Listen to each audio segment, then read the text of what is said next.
Hey designer friends, what's up? My name is Aryan Falahi and I'm a CSWP and an official SolidWorks research associate. If you're anything like me, then you have been struggling to learn SolidWorks by trial and error and using available videos on YouTube and tutorials here and there. The thing with SolidWorks is that its community is rather a niche market and small compared to some other softwares like Photoshop or Microsoft Office, so it doesn't get the attention it requires. Therefore, finding a valuable, good content on the internet is not only difficult, but rather confusing considering the unorganized structure of videos on YouTube or random tutorials that are supposed to teach you SolidWorks. I tell you what those random tutorials teach you. They teach you how to finish or how to learn those specific items in that tutorial. You're not gonna magically learn to create anything by finishing a gearbox tutorial. Now, when I tried to teach SolidWorks to others 9 years ago, I started by teaching them about the concept of working with the software and giving users, especially those without any experience,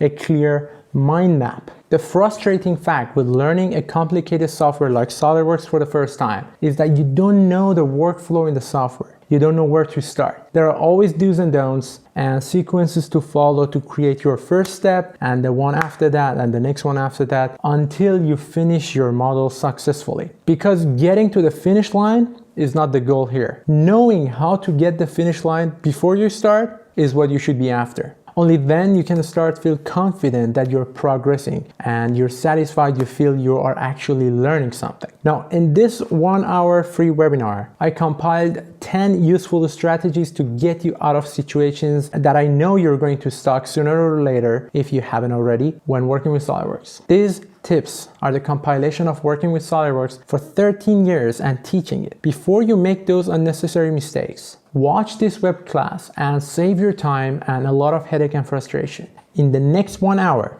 and through these 10 strategies, I'm getting your hand and helping you skip making those time-consuming mistakes and jump to being strongly confident in knowing how to work with SolidWorks to a level that you itch for a new challenging design, and of course, proudly put your certification in your CV when landing a job or doing freelance work. So give up Netflix for the next 1 hour and watch this web class that can literally change your career starting right now. I'm looking forward to seeing you there.